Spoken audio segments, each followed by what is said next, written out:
Kau ingat lombok emas paling besar ke Afrika Selatan? Salah. Lombong paling besar ada kat bawah kaki kau. Nama dia lautan.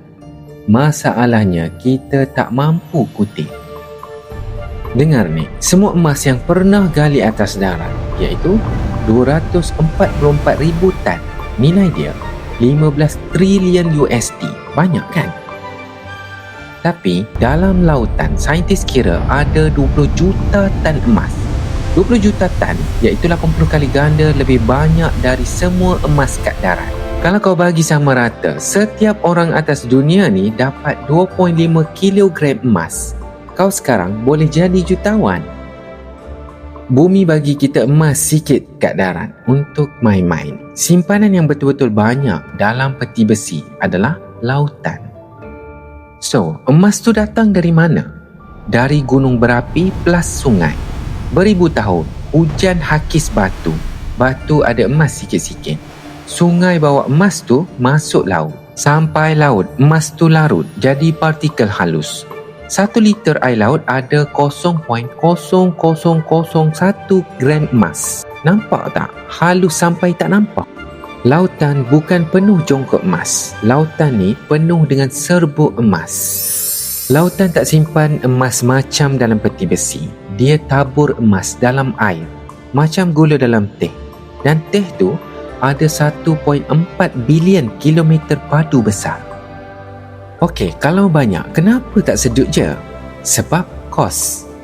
Untuk dapat 1 gram emas, kau kena tapis 1 juta liter air laut, iaitu 1 juta liter bersamaan 1 kolam renang Olimpik.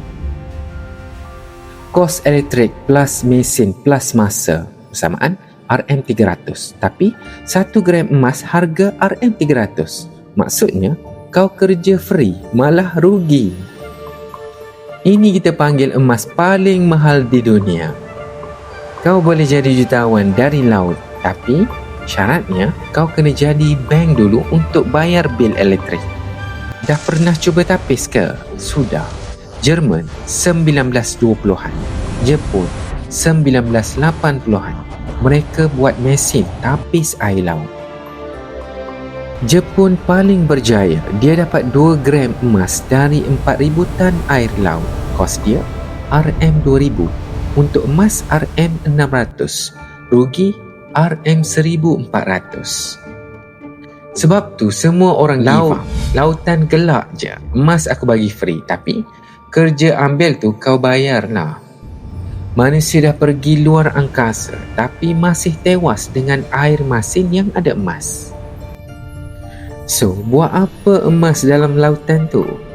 Emas dalam laut ni bukan untuk kita pakai. Dia ada kerja lain.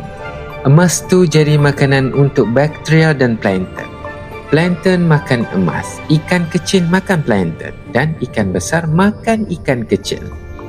Tanpa deburan emas tu, rantai makanan lautan rosak. Maksudnya, emas tu jaga ikan yang kau makan hari ini. Kau cari emas untuk jadi kaya. Lautan guna emas untuk bagi kau kenyang. Siapa lagi bijak sekarang? So, kesimpulannya, ya, emas laut 80 kali ganda lebih banyak dari darat. Tapi, dia terlalu cair, terlalu susah, terlalu mahal untuk ambil. Kadang-kadang, benda paling banyak, paling tak bernilai. Sebab, nilai bukan pada banyak, nilai pada boleh pakai. Lautan kaya, kita miskin, tapi kita tetap minum air dari dia, makan ikan dia. Itu emas sebenar. Kau kejar emas yang susah, padahal emas yang bagi kau hidup. Setiap hari kau pijak, kau mandi, kau minum. Nama dia lautan.